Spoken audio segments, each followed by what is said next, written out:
يا أختي هذه مشكلة بين الأمريكان وبين الإسرائيليين وبين الإيرانيين، إذا يصفون حساباتهم فيما بينهم. الشيء الثاني بأنه الدول الخليج حايدت لأنها لا تريد أن تكون طرفا أو وقودا أنت مو مسلم مع جارها اللي هو الإيراني. أنت مسلم ولا لا سيد سعد؟ مع شعبه أنت مسلم ولا لا؟ أنت مسلم ولا لا؟ أنت مسلم حضرتك؟ أنت مسلم، دورك تقف مع المسلم لو تفتح أراضيك حتى تكون منطلق لقتل المسلم. والله الصوت زين. لا لا لا لا لا، انت الان صرتي انت تهاجميني كانك انت الان تمثلين الطرف الايراني. انت الان موجودين في الوسط يا اختي عشان تنقلين الرأي والرأي الاخر، ما تصيرين تقولي لي انت مسلم. انا دا اسالك، دا اقول لك انت حضرتك مسلم؟ اول حاجه انت حضرتك مسلم؟ بس جاوبني جاوبني حتى نصوب الحوار. جاوبني حتى نصوب الحوار. اكيد احنا مسلمين. أكيد. انت اليوم دورك كمسلم تقف مع المسلم وتسانده لو تفتح اراضيك تكون منطلق لقتل اخوك المسلم. Kang, kalau bicara jujur, mungkin nggak Iran mengalahkan Israel? Jujur ya, secara kalkulatif, dalam perhitungan di atas kertas, tidak lebih dari 5% kemungkinan Iran menang atas Israel. Masalah terbesar adalah bukan alutsista, masalah terbesar bukan kemampuan diplomasi, tapi masalah terbesarnya adalah secara keseluruhan kaum muslimin memang lebih senang terlelap dan tertidur dalam buayan mimpi alih-alih mereka melihat fakta dan realita. Semua handphone yang dimiliki warga Gaza itu bisa diledakkan oleh orang Israel kalau mau. Bahkan bukan itu, lampu kayak gini. Lampu ini nih? Iya. Di setiap warga Gaza, di orang-orang Hizbullah itu sudah ada penyadapnya. Dan bahkan ada perjanjian, namanya perjanjian Abraham. Cek itu, negara-negara Timur Tengah bersiap normalisasi hubungan baik dengan Syria. Tapi mungkin ini juga jadi banyak pertanyaan gitu kan ya. Kenapa sih negara-negara Islam Sunni di Timur Tengah hari ini nggak terlihat membela Palestina? Perdana Menteri Israel mengatakan bahwa dia harus menunda pernikahan anaknya akibat perang Iran dan Israel. Menurut gue ini sebuah pernyataan yang luar biasa di tengah tewasnya beberapa petinggi militer Iran kemarin. Akankah Iran berhasil mengalahkan Israel sehingga membuat Palestina dapat merdeka? Nah, video ini di segmen spesial Om Ahmad gue buat untuk Paralang dan Erjal Satset, edukasi dan pengetahuan ya, harapannya dapat mengetahui sebetulnya apa yang sedang terjadi di Timur Tengah dan apa dampaknya untuk Indonesia. Hari ini bersama narasumber kita, Kang Guru Gembul. Halo Kang Guru. Tuh, mantap. Salamannya udah beda sekarang nih. Pejabat.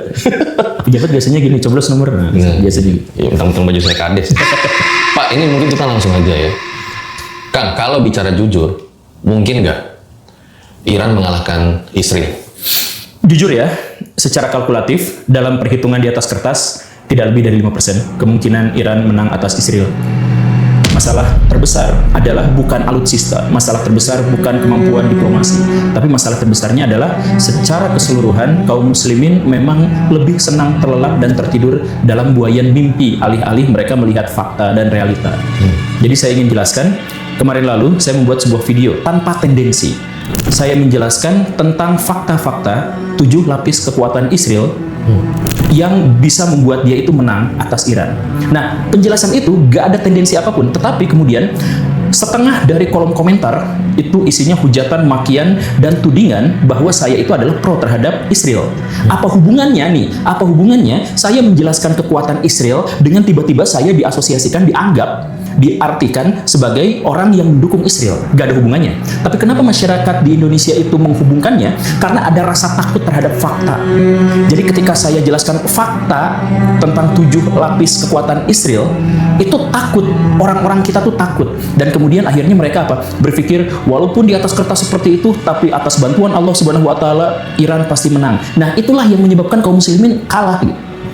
Gini nih, ini pikiran yang paling sederhana. Kalau saya kalah main bola, saya tuh gak akan nyalahin pihak lain. Kalau saya kalah main bola, saya akan berpikir, apakah yang salah dari tim saya?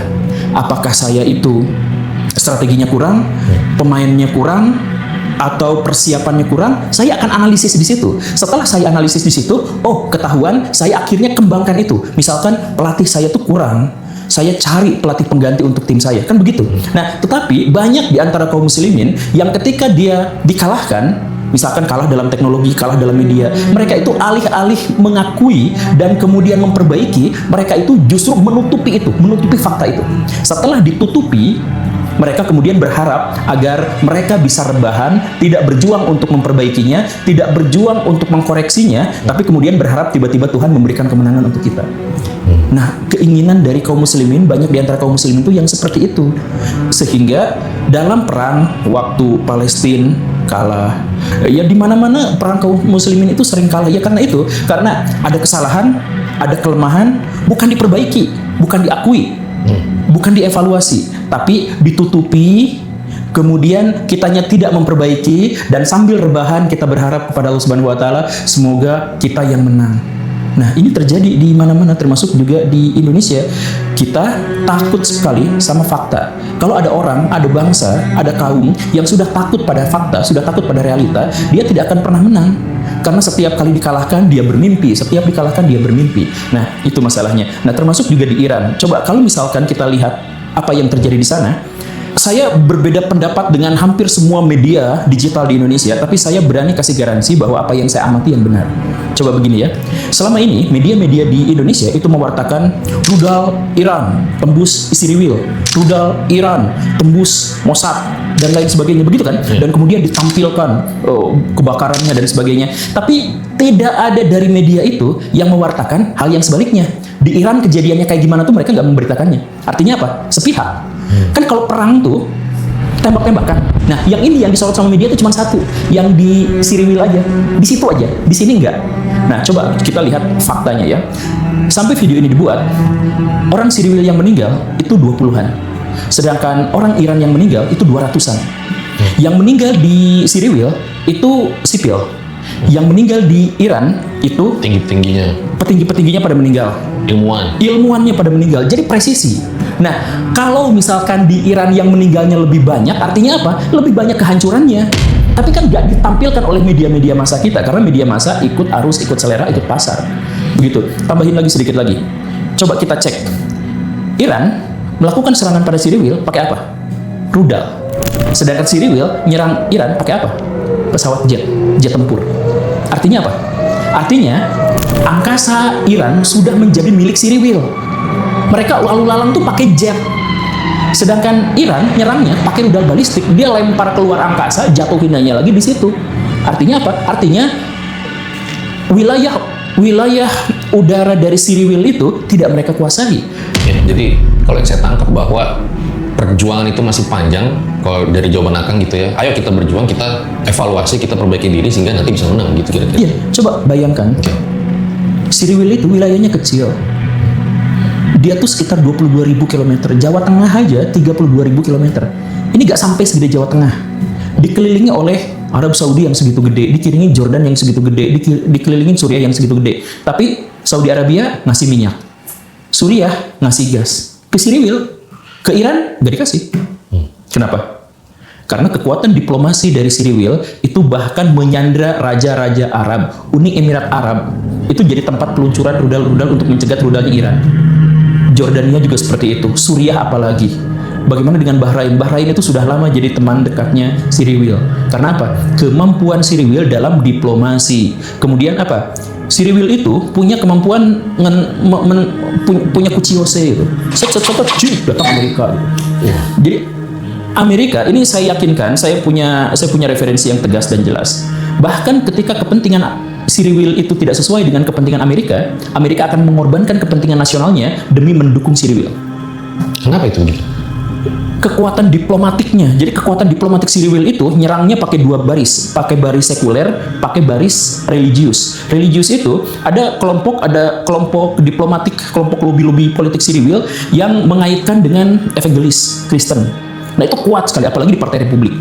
Itu di situ. Yang lewat sekulernya juga ada, lewat pengusaha-pengusaha, lewat pejabat-pejabat, senator-senator Amerika Serikat. Nah, itu semuanya itu jadi ketika Siriwil itu butuh bantuan, Amerika Serikat yang sedang mata-matain Cina, kan Cina lagi cari masalah kan ngelawan Taiwan itu kan, itu kapal perang Amerika Serikat itu kan ada di situ. Pas dipanggil sama Israel langsung datang. Dan akhirnya apa? Setelah datang kemarin kan, kapal perang Amerika Serikat itu lewat ke Indonesia. Ya itu kan dari Taiwan, dari Vietnam ke Selat Malaka, ya ketahuan di situ. Nah, tak lama setelah kapal induk Amerika Serikat itu sampai di Teluk Hormuz, itu oke, selesai. Jadi mungkin inilah ya, kenapa salah satu penyebab kelihatan Israel ini sulit untuk dikalahkan gitu ya. Karena kita melihat dari sisi militer, intelijen, bahkan pengaruh globalnya itu sangat luar biasa gitu. Iya, betul. Karena kekuatan diplomasinya tadi itu. Nah, jadi mereka tuh ya punya kekuatan untuk itu. Sedangkan, nah, kaum muslimin bisa nggak sih melawan? Bisa. Kalau mau, sayangnya mereka tuh nggak mau. Sayangnya mereka tuh berharap ada bantuan ilahi datang sambil rebahan, melihat kelemahan dan kesalahan, tutup mata, tutup kuping, takut sekali untuk diketahui kesalahan dan kelemahannya. Kita mah tetap harus optimis, Terus aja yang dikatakan itu adalah seperti itu. Coba, saya sering mendengar ada ustadz, ada kiai ceramah menghujat Israel, ngejelekin banget Israel. Tapi hanya pada batas kebencian itu saja. Ada nggak bagaimana caranya mengalahkan Israel? Akang pernah dengar ceramah kiai bahwa Israel itu jahat, pernah ya? Iya. Pernah, sering kan? Sering. Pernah nggak Akang dengar bagaimana cara ngalahin Israel? Jarang. Ya itu masalahnya. Kita tuh nggak pernah mau tahu caranya. Kita tuh pengen tiba-tiba Tuhan tuh ngasih azab sama Israel gitu. Makanya kemarin kebakaran di LA, kita langsung booming, langsung senang, euforia. Karena menganggap bahwa itu adalah azab buat orang yang mendukung Israel. Gitu. Jadi kita tuh berharapnya tuh gitu. Bukan kita berjuang, bukan kita berjihad. Ya tapi emang kaum muslimin itu sekarang udah sangat takut untuk berjihad. Gitu. Tapi kalau kita tarik lagi gitu kan ya, bahwa perjuangan rakyat di Gaza kan juga luar biasa begitu ya. Tapi dengan tadi kita bahas kekuatan Israel seperti itu, mungkin nggak kira-kira Israel itu nantinya bisa melenyapkan Palestina? Walau tentunya kita nggak berharap hal itu terjadi gitu. Ya kalau mereka mau udah lenyap dari dulu. Oke. Kalau mereka mau, orang mereka juga kan, nah itu mereka tuh kan sudah mengepung Gaza. Jadi kalau mereka mau tuh udah habis. Mereka punya nuklir, mereka punya semua handphone yang dimiliki warga Gaza itu bisa diledakkan oleh orang Israel kalau mau. Bahkan bukan itu, lampu kayak gini. Lampu ini nih? Iya. Di setiap warga Gaza, di orang-orang Hizbullah itu sudah ada penyadapnya. Di lampu? Serius, lampu bohlam LED. Kok bisa ya? Ya bisa, ya segitunya, ya itu. Walkie-talkie bisa meledak. Gimana coba caranya? Walkie-talkie diledakkan, handphone diledakkan. Mereka bisa meledakkan komputer, mereka bisa meledakkan. Jadi kalau mau mereka tuh bisa. Cuman mereka tuh ngulur-ngulur waktu. Biar apa? Sambil mereka tuh mempertahankan diplomasi. Jadi mereka bisa aja menang misalkan ya. Ngelawan warga Gaza, saya mohon maaf, bisa aja menang gitu.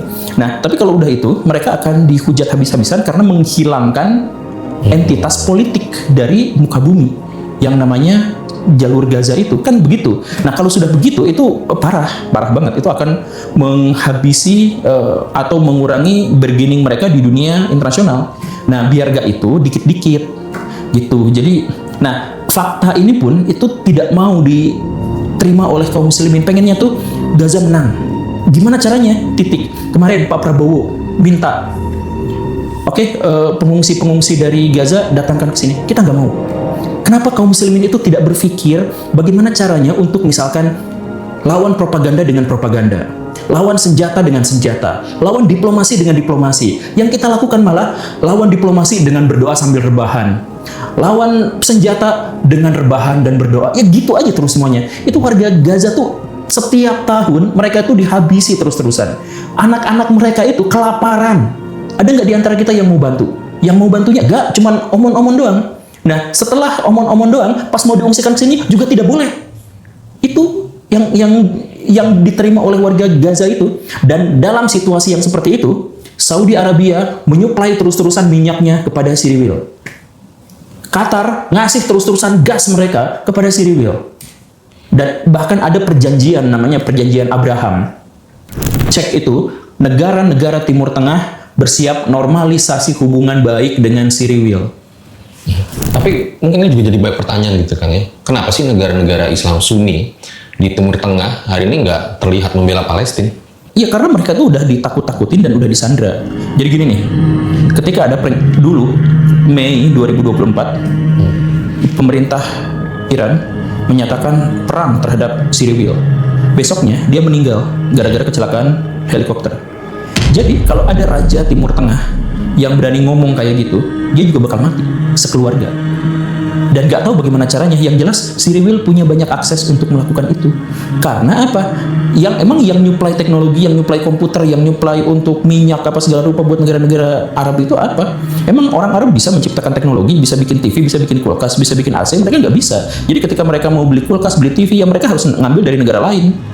Negara lain itu ya udah disisipin dulu sama si Riwil, masukin ke situ. Jadi si Riwil bisa aja meledakkan sorbannya Raja Arab misalkan. Dan orang Arab tahu persis itu, makanya mereka nggak akan ada yang mau melawan. Mereka ngomong aja kami mengutuk. Ya terus apa? Ya udah.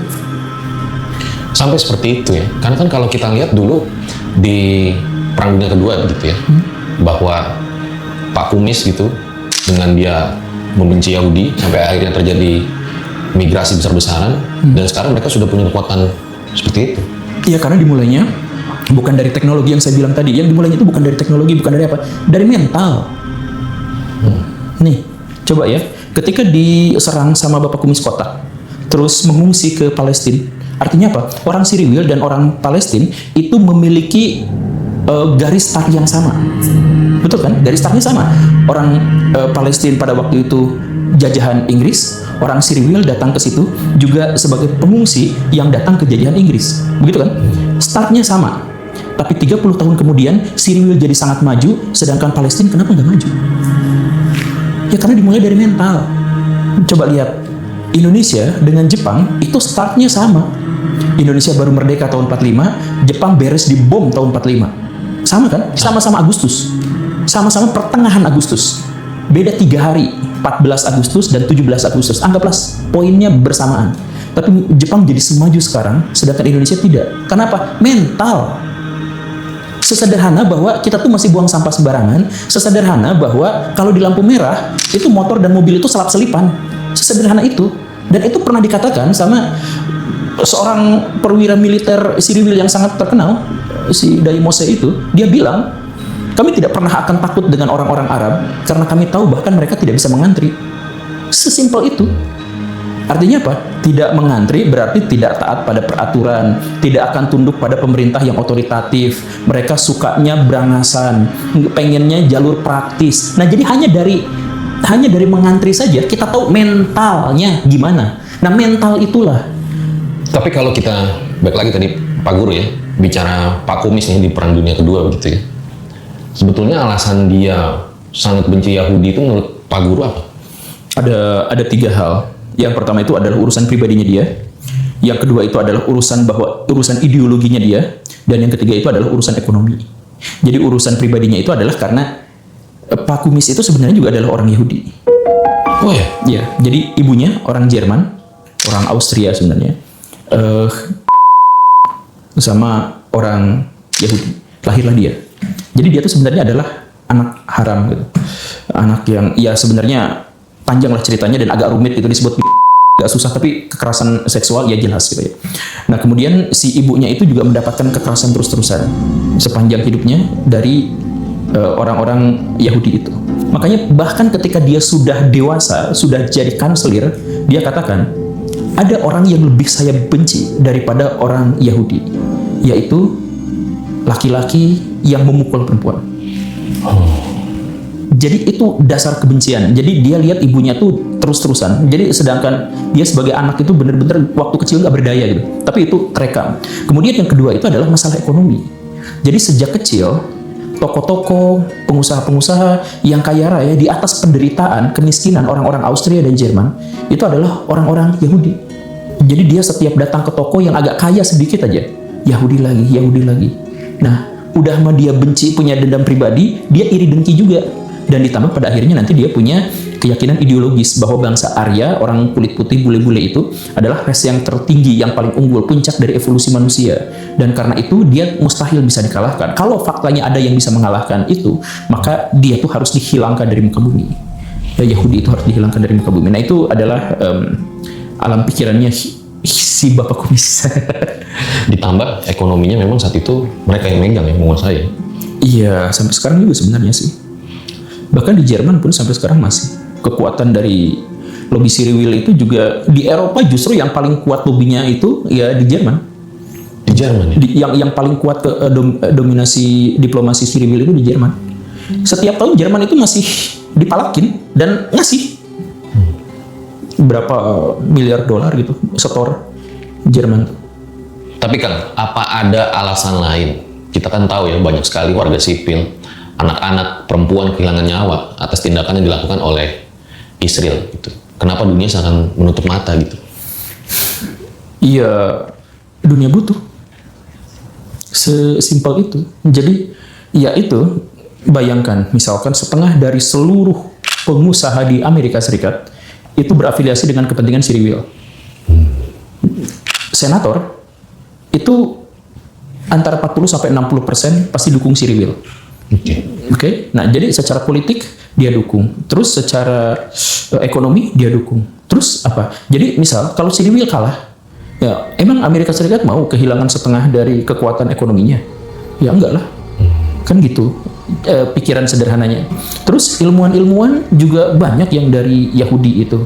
Iya kan? Ya Einstein aja dia orang Yahudi. Ya terlepas dia sebenarnya juga benci sama negara Cyril gitu. Tapi kan secara rasial itu dia itu adalah Yahudi gitu.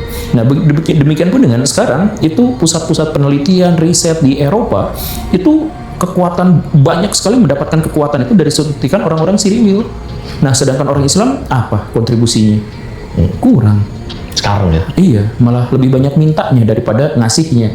Nah, kalau seperti itu, ya makanya saya tuh ketika saya ngomong gini tuh dihujat aja terus. Padahal bukan, maksud saya itu adalah kenapa kaum muslimin itu justru malah tidak mau menjalankan jihadnya, tidak mau berjuang, maunya tuh rebahan dalam situasi kondisi yang seperti ini gitu.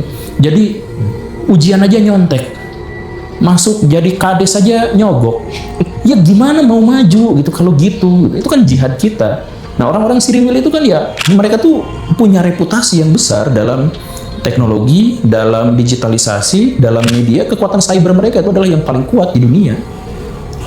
Kekuatan cyber itu satu-satunya kekuatan cyber yang bisa menghancurkan benda fisik. Kan kita kalau ngehack paling rekening duit orang diambil gitu kan. Nah, tapi kalau kekuatan cybernya Cyril itu ngehack meledak. Yang tadi lampu itu ya? Enggak, ini yang tercatat ya tahun 2010 itu instalasi nuklir Iran itu meledak hanya gara-gara dihack. Nah, itu satu-satunya dalam sejarah. Jadi benda fisik tuh hancur gitu, hanya gara-gara dihack gitu sama mereka. Jadi ya mereka tuh berjuangnya di situ. Sedangkan kita apa? Ya kita nggak berjuang apa-apa.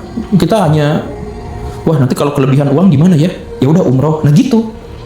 Kita tuh gak punya proyeksi, gak punya visi. Kalau misalkan saya punya uang segini, saya harus lakukan ini, harus lakukan itu, enggak. Kita tuh bahkan orang-orang paling kaya dari dunia Muslim pun ya sedikit sekali yang bisa, yang berani untuk melakukan tindakan-tindakan yang nyata. Jadi itu mungkin alasan kenapa populasi dari Yahudi itu di dunia nggak terlalu banyak, tapi dia justru mengontrol dunia gitu. Iya, cuma 13 juta. Cuman nggak 16 juta orang lah sekarang, cuma 16 juta orang. Dan itu pun sebenarnya populasinya terus-terusan nyusut karena kawin campur.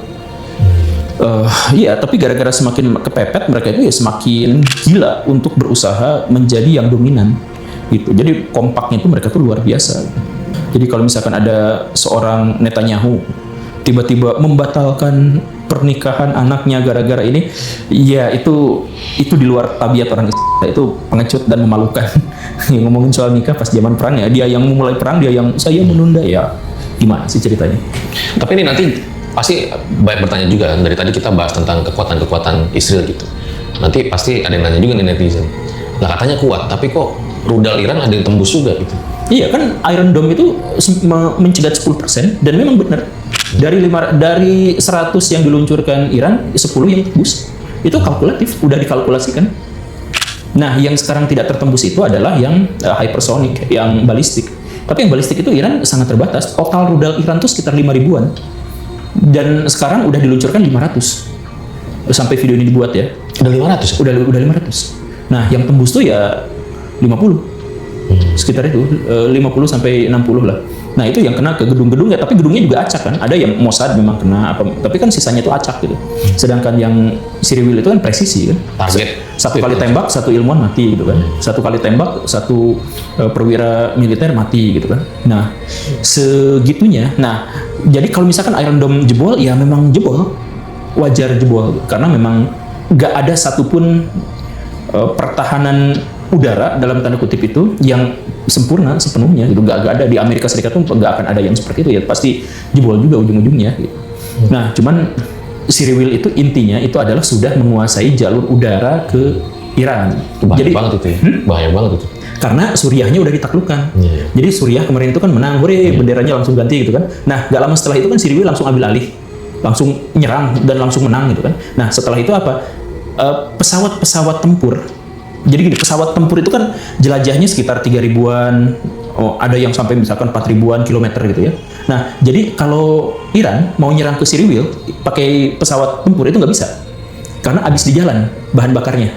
Nah, kalau Cyril enggak. Karena meluncurkannya bukan dari Cyril, bukan dari wilayahnya, tapi dari yang perbatasan langsung dengan Iran. Karena apa? Karena perbatasannya, yaitu Irak dan Suriah, udah jadi miliknya Cyril. Iya. Terakhir Suriah kemarin itu ya. Iya. Nah, udah kayak gitu. Jadi mereka tuh leluasa aja nembak-nembakin pakai pesawat tempur mereka. Sedangkan Iran tidak bisa melakukan hal yang sama. Malah pesawatnya dicegat sama Jordan. Gitu, roketnya jadi cegat gitu. Iya, roket kemarin itu Iran ya, Jordan. Kita juga bicara nih Kang ya, semua rezim yang anti Amerika, Zionis gitu ya, kayak Saddam Hussein, Gaddafi itu juga kan tumbang gitu. Berapa banyak sih sebetulnya pemimpin yang melawan mereka dihilangkan nyawanya? Semua yang melawan kepentingan Amerika Serikat itu dihilangkan. Cuman perbedaannya di sini, kalau yang melawan kepentingan Amerika Serikat itu biasanya tidak hancur total. Hancur, rezimnya diganti, lalu sumber dayanya diambilin sama Amerika Serikat. Nah, kalau yang melawan kepentingan hancur. Israel itu ya? Iya, sama Israel itu hancur. Jadi perbedaan antara Cyril dengan Amerika Serikat begitu. Seperti itu ya? Nah, kayak Irak gitu. Nggak direbut kan, nggak diambil alih kan? Enggak ya, cuman pemerintahannya ganti jadi pro Amerika. Nah, ini juga Iran tuh targetnya gitu. Makanya Amerika Serikat cepat-cepat datang ke Hormuz, datang ke situ. Nah, nanti si kapal induknya itu BBM-nya apanya disuplai sama Arab, disuplai sama apa gitu. Dikasih segala rupa. Nah, digunakan untuk nyerang Iran gitu. Nah, nanti Amerika Serikat sama Cyril itu bakal kong kali kong. Nah, lu dapat apa, gue dapat apa? Kata Amerika Serikat, ya ini nanti pemerintahannya akan dibentuk jadi pro terhadap saya. Nah, kayak gitu, nanti minyaknya diporotin lagi buat saya. Nah, gitu. Kalau kata Cyril, ya oke lah, ya tapi minimal saya di Timur Tengah menjadi satu-satunya pemilik nuklir. Oke, dia. Nah, ya udah gitu. Berarti kalau tadi dengar pandangan Akang dan analisa Akang gitu ya, berarti melihat Syiah dan Sunni untuk bersatu di Timur Tengah sekarang sulit ya? Ya, boro-boro Syiah dengan Sunni dengan Sunni, Syiah dengan Syiah, itu ribut. Ya, coba jangankan di sana, di sini aja. Ada orang ngegerebek pengajian orang lain, kan lumrah di kita tuh. Di sini aja yang katanya umat Islam sangat toleran aja segitu, apalagi di Timur Tengah. Jadi ada pernyataan dari Mosedaya yang lain, dia perwira itu, yang bilang kami tidak takut sama orang-orang Arab. Kenapa? Karena mereka tidak akan bersatu karena mereka itu tidak suka membaca. Sekalinya membaca, tidak ngerti. Sekalinya ngerti, tidak akan bisa mengaplikasikan. Sekalinya bisa mengaplikasikan, tidak akan bersatu, mudah dipecah belah. Jadi kami nggak usah ngapa-ngapain pun, kami itu nggak akan dikalahkan sama Arab. Menurut dia nih? Iya, menurut dia. Tapi menurut Akang setuju juga. Jadi jarang kita kaum muslimin, jarang banget baca. Sekalinya baca, nggak paham. Sekalinya paham, ya terus kalau udah paham terus gimana ya? Apa bisa diaplikasikan? Enggak juga. Sekalinya ada yang bisa mengaplikasikan, dihujat, caci maki, dipecah belah, ya kan? Kayak itu penyakit kita tuh itu. Nah, saya ngomong kayak gini, dihujat juga. Padahal saya berusaha untuk menyadarkan kaum muslimin supaya tidak seperti itu, tapi tetap aja itu juga dihujat. Jadi kita ngomong apa-apa tuh pasti ada dihujatnya. Iya ya. Ya itu. Nah, coba tanya sama Cyril, kayak gitu nggak? Mereka baca, jam baca mereka salah satu yang paling tinggi di dunia. Mereka paham? Oh iya, mereka paham. Mereka langsung mengaplikasikan? Ya iya. Ada ribuan perusahaan teknologi canggih di Cyril itu. dari berbagai bidang ilmu pengetahuan. Berarti mereka paham. Dan setelah paham apa? Ya bersatu padu. Tapi di Cyril itu sendiri bukannya juga pada nggak setuju gitu ya, saling beda pandangan juga gitu. Itu di dalam negara. Ya itu kecil, itu kecil. Ya? Itu kecil. Ada tapi kecil. Nah itu ya, tapi di Indonesia itu dibesar-besarkan sama media kita gitu. Ada yang ini nolak, ada yang itu. Iya, tapi kan itu ya seperti yang tadi saya jelaskan. Jadi media-media di Indonesia itu timpang. Mereka hanya menceritakan tentang bagaimana kehancuran Cyril dibom sama Iran, tapi mereka nggak pernah lihat sisinya yang jauh lebih buruk lagi gitu. Yang kerusakannya tuh 10 kali lipat lebih gitu daripada itu. Indonesia diancam krisis ekonomi dari dampak perang Iran dan Israel. Tanggapan Akang? Krisis ekonomi yang dimaksud sebenarnya tidak langsung menyerang Indonesia. Sebenarnya skenario-nya diantaranya adalah ya, kalau misalkan perang terus berkecamuk, maka suplai minyak ke seluruh dunia itu bisa turun sampai 40%, 30-40%. Karena apa? Karena sumber minyak dunia itu yang paling banyak memproduksi itu di Sapel Arab, yaitu kan kita tuh ini Saudi Arabia, ini Irak, Iran gitu kan. Di sini laut. Nah, inilah laut ini yang menjadi penyuplai bagi minyak global itu. Nah, kalau misalkan nanti ada yang misal Iran sudah jadi sangat sporadis gitu. Dia bisa aja menenggelamkan kapal-kapal minyak di Hormuz, atau Amerika Serikat datang ke situ. Kalau Amerika Serikat datang ke situ dari sekarang OTW dengan limitsnya itu OTW. Kalau sudah ke situ, emang Iran bakal ngediemin? Ya pasti dibom lah. Nah, Amerika Serikat pasti ngelawan kan? Nah, akhirnya apa? Wilayah itu udah gak aman lagi untuk kapal-kapal tanker. Kalau sudah gitu artinya apa? Ya udah, berarti suplai minyak global itu turun drastis di situ. Berarti harga BBM bisa naik gitu? Nah, iya. Nah, kalau harga BBM naik gimana? Indonesia itu alhamdulillah salah satu negara pengimpor minyak bumi. Kita tuh bukan pengekspor, pengimpor. Jadi kita cuma punya berapa? 8 kilang minyak. Dan 8 kilang minyak itu 7 diantaranya itu buatan Belanda dengan teknologi Belanda. Karena nggak bisa diandalkan, maka kita hanya bisa ngebor lalu jual ke Singapura dengan harga yang sangat murah, lalu Singapura mengolahnya dan menjual ke Indonesia dengan harga yang sangat mahal. Dengan harga yang sangat mahal, lalu pemerintah kita, aduh kasihan, rakyat nggak akan bisa beli, kalau gitu disubsidi pula. Jadi kita rugi berkali-kali dari minyak itu. Apalagi kalau nanti minyaknya tersendat. Nah, kan bangsa Indonesia itu bakal marah, bakal krisis kalau masalahnya itu duit. Iya kan? Ya kalau BBM naik juga semuanya berarti kan? Biasanya begitu. Betul. Kan? Maksudnya gini, kalau ada polisi korup, kita tuh nggak akan berontak. Kalau ada mafia tanah, kita tuh diem. Kalau ada pejabat korup, kita nggak ngapa-ngapain. Nah, BBM naik, kita demo berjilid-jilid. Gitu kan? Sembako naik, kita datang berdemo berjilid-jilid. Ya itu level kita tuh ya segitunya. Nah, jadi bayangkan kalau misalkan perang Iran-Cyril itu terjadi lebih lama lagi, itu pasokan minyak terhenti di situ, ya Rusia untung besar. Iya, kita nyambunginnya ke Rusia karena Rusia juga penyuplai minyak. Nah, siapa yang paling diuntungkan dalam konflik ini? Yaitu Amerika Serikat. Cyril diuntungkan besar, kemudian Rusia diuntungkan besar. Yang dirugikan tuh adalah Ukraina, ya tentu saja Palestina itu dirugikan. Nah, Saudi Arabia untung banget dengan perang ini. Ya nanti kalau harga minyak naik kan, dia kan dagang minyak, kalau harga minyak naik ya dia untung besar. Indonesia ya rugi lah, Indonesia rugi. Kira-kira kalau menurut Akang nih, apakah perang Iran-Israel ini akan berlangsung lama kayak di Ukraina? Enggak, bentar banget. Bentar banget. Saya nggak tahu, tapi dugaan saya sih 2 minggu ke depan selesai. Kalau Amerika Serikat sudah sampai limitsnya di Hormuz, ya kayaknya sih udah selesai. Jadi tujuan Cyril itu sebenarnya adalah menghilangkan ancaman nuklir dari Iran. Itu doang. Jadi itu dihabisin, nggak apa-apa. Nah, kepentingan Amerika Serikat itu adalah ganti rezim supaya jadi berpihak pada saya. Biar minyaknya bisa diambil. Kayak gitu. Nah, Cyril itu susah untuk bisa mengakses fasilitas nuklir. Tapi kalau ada Amerika Serikat ke situ, dia kayaknya bisa. Nah, setelah bisa itu ya udah perang Cyril lawan Iran selesai. Gitu. Nah, itu pun ada skenario lebih. Sekarang Imam Khamenei kemungkinan bersembunyi di Moskow atau di Rusia. Kan terakhir infonya di bunker-bunker katanya ya. Dia pindah dari satu bunker ke bunker yang lain gitu ya. Tapi kemungkinan sih pindah di Moskow. Tapi kalau tetap di bunker-bunker, itu kurang dari seminggu dari sekarang itu ketangkep. Pasti. Kalau memang masih di wilayah Iran. Secanggih itu ya? Iya, jadi Cyril itu punya agen sampai A1 gitu. Lingkar terdalam dari Iran tuh ada di situ. Makanya coba serangan Cyril yang pertama ke Iran itu langsung 3 orang perwira tertingginya meninggal. Kok bisa presisi sampai tahu kamarnya di mana, tidurnya di mana? Ya padahal pasti namanya pejabat, apalagi lagi perang itu kan sembunyi apa segala rupa. Itu sampai tahu di situ coba. Ya itu makanya nih catatan. Iran sampai sekarang itu mematikan akses internet. Oh. Iya kan? Iya. Saking takutnya. Nah ini tuh gak diberitakan sama media-media mainstream. Karena apa? Karena media-media mainstream itu berharap dapat penonton yang banyak dari orang-orang yang berharap bahwa Iran tuh menang. Jadi susah nih Indonesia tuh. Ya saya berbicara fakta menjelaskan tetap aja dihujatnya tuh gila-gilaan. Berbicara tadi agen-agen Israel gitu ya. Kenapa kekuatan intel Israelnya juga kuat banget gitu?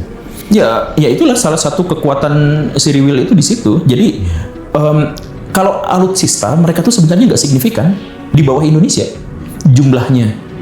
Tapi kekuatan mereka itu ada di mana? Kekuatan mereka itu ada di diplomasi dan di intel, di cyber. Pokoknya mah yang teknologi-teknologi canggih gitulah. Nah, diplomasi, mereka menguasai diplomasi dengan Amerika Serikat, dengan Uni Eropa, dengan negara-negara kekuatan ekonomi terbesar di dunia yang 7 biji itu. Kan begitu. Nah, itu kemampuan diplomasi mereka. Jadi mereka tuh itu. Kemudian mereka juga punya kekuatan di intelijen. Kenapa intelijen Cyril itu bisa benar-benar kuat? Ya karena negara mereka tuh kecil dan dikepung. Jadi kalau misalkan lihat wilayah Cyril itu adalah salah satu wilayah paling tidak menguntungkan kalau terjadi perang. Diserang lewat laut gampang. Dia dataran rendah, dataran tingginya udah milik musuh. Dia dikepung juga sama musuh situasinya. Dia nggak bisa pergi kemana-mana dalam situasi apapun kalau misalkan kalah. Makanya untuk menjamin itu, dia bukan memperkuat alutsistanya dulu, bukan. Tapi dia harus menjamin bahwa orang-orang yang berpotensi menyerangnya akan mati duluan sebelum niat menyerang dia. Nah karena itulah maka agen-agen Mossad itu masuk sampai lingkaran-lingkaran terdalam. Jadi kita jujur aja, kita sekarang nggak tahu misalkan apakah Muhammad bin Salman itu adalah agen Cyril juga. Kita nggak tahu. Oh itu enggak, mustahil, ini gini-gini. Ya siapa tahu, buktinya sampai sekarang Saudi Arabia selalu mendukung Cyril. Mereka mengutuk, tapi ada perusahaan-perusahaan Saudi itu banyak yang bekerja sama dengan Cyril. Banyak kan yang seperti itu. Kemudian lihat dulu, misalkan Raja Fat. Raja Fat itu embargo Cyril. Tahun berikutnya meninggal. Ditembaknya sama siapa? Sama anggota keluarganya sendiri. Nah terus anggota keluarganya yang nembak itu ditembak juga. Nah berarti inti terdalam di keluarga istana Saudi sejak tahun 74 itu udah bener-bener fix dikuasai sama Mossad. Jadi kalau misalkan macam-macam ya, ini keluarga kerajaan Arab juga nggak tahu ini diantara pengawal saya, diantara keluarga saya siapa yang sebenarnya ini agen, nggak tahu. Gitu kan. Nah atau ada juga agen-agen pasif yang mereka tuh digerakkan tanpa tahu bahwa mereka tuh agen. Ada juga yang kayak gitu, itu juga banyak. Nah, jadi karena Cyril kalau perang terbuka itu terlalu beresiko, bahkan ketika mereka punya kekuatan superior juga tetap beresiko, maka mereka tuh menempatkan intel-intel mereka tuh di inti terdalam, dan itu mereka lakukan tuh bertahun-tahun, berpuluh-puluh tahun. Jadi ada agen yang udah puluhan tahun jadi warga negara Iran gitu, jadi menterinya, jadi orang kepercayaannya, apa segala rupa ya di situ juga. Iran kan juga punya rudal gitu ya kan ya? Punya. Tapi dia walaupun punya rudal, kita tahu situasi mereka kan juga diboikot kiri kanan gitu. Nah Indonesia sendiri kan sebetulnya nggak dalam boikot seperti itu ya. Kenapa kita nggak punya rudal secanggih itu gitu? Sesederhana kalau ada orang pinter di Indonesia nggak bisa kerja karena harus nyogok. Jadi dia dikalahin sama orang dalam dan orang yang nyogok. Artinya orang yang bekerja itu adalah orang yang tidak berkompeten dan tidak jujur. Orang yang jujur dan berkompetennya nggak dapat kerja di Indonesia. Akhirnya keluar. Ada polisi, ada birokrat yang jujur-jujur itu ya nggak naik-naik pangkatnya. Karena nggak bisa nyogok dan nggak mau nyogok, takut dosa. Nah kan gitu. Iya, jadi Indonesia tuh banyak orang-orang pinternya yang selevel orang-orang Israel tuh banyak. Tapi dapat kerjaan nggak? Ya enggak. Ini Akang sebagai kadis juga kan kepikiran sama hal yang kayak gitu kan. Itu udah hal yang lumrah di mana-mana di Indonesia tuh. Jadi ada dari kementerian misalkan ngurusin begini dan begitu. Mereka nggak ngerti apa-apa. Akhirnya apa? Limpahin ke orang-orang lain, ke kita-kita gitu kan. Ya kayak gitu karena mereka sendiri nggak ngerti. Kenapa mereka nggak ngerti sama pekerjaannya sendiri? Ya karena mereka masuknya aja lewat jalur orang dalam. KKN berarti ya? Akang punya perusahaan, mau nggak masukin orang lewat orang dalam? Nggak mau kan? Karena pasti nggak profesional dan nggak jujur kan? Nah, tapi karena perusahaan yang dimaksud adalah milik negara, ya kalau rugi kan paling ngambil APBD, kita korupsi aja habis-habisan, nanti duit kurang minta lagi ada APBD, minta lagi sama APBN, kan gitu. Ya kayak gitu situasinya. Nah, dalam situasi kondisi seperti itu kita berpikir, kenapa kita tidak memiliki alutsista yang bagus ya? Ya iyalah. Ada banyak orang, saya yakin kan ada banyak orang Indonesia itu yang bisa bikin pesawat tempur tuh ada. Ada yang bisa bikin kapal selam tuh ada. Dalam skala yang besar juga sebenarnya Indonesia tuh ada. Nah, cuman orang-orang itu tuh gak bisa masuk karena dihalangi sama orang dalam yang keluarganya sudah jadi pejabat. Nah, makanya dimulainya dari mana? Mental. Bukan soal teknologi, soal mental. Nah, orang Siriwil itu mentalnya udah terbangun. Dia dimulai ya dari yang tadi itu. Mereka bisa ngantri, kita enggak. Mereka senang baca buku, kita tuh enggak. Tapi kalau mereka mengalahkan kita yang salahin mereka. Nah, gitu kan. Terakhir mungkin Kang ya. Apa yang harus dilakukan Indonesia di tengah konflik ini? Iya, kalau mau yang ekstrim ganti struktur pemerintahan, ganti struktur negara bahkan. Karena kita sebenarnya belum memiliki struktur yang eklektik gitu, yang bisa diotak-atik kita tuh sekarang belum punya. Bahkan GBHN pun kita tuh nggak punya. Jadi kalau misalkan mau yang ekstrim, kita bisa mulai dari situ, atau kita mulai dari pemimpin yang bisa sangat tangguh dan kuat. Kenapa kerut-kerut gitu? Maksudnya ganti struktur pemerintahan gimana? Enggak, kita punya GBHN nggak? Enggak, kita tuh nggak punya GBHN. Jadi bukan ganti orangnya maksudnya? Bukan, ganti strukturnya. Okay. Jadi sistem negaranya. Jadi misalkan gini nih Kang, gini ya. Kalau misalkan negara yang baik, Presiden A, dia merangkak dari 1 sampai 10. Presiden B, 10 sampai 20. Gitu kan? Iya. Karena apa? Karena ada garis besar haluan negara selama 100 tahun ke depan, misalkan gitu ya. Nah, kalau di Indonesia, satu presiden naik, dia 1 sampai 10. Ganti presiden, jatuh lagi, 0 lagi, sampai ini lagi. Udah gitu, jatuh lagi, naik lagi. Kayak dulu, kita punya KUD. Bukan diperbaiki, abaikan itu, ganti jadi Danantara. Nanti abaikan lagi, nanti jadi apa lagi, presiden berikutnya udah ganti lagi programnya gitu. Terus kurikulum udah sampai sini, jatuhin lagi. Karena apa? Ya struktur sistem kita tuh bermasalah. Tepat di situ kan. Tapi GBHN itu dulu zaman Soeharto ada ya? Ya itu, makanya maju kan. Oke. Soeharto tuh juga lebih maju kan daripada kita sekarang. Nah, karena apa? Ya karena punya GBHN.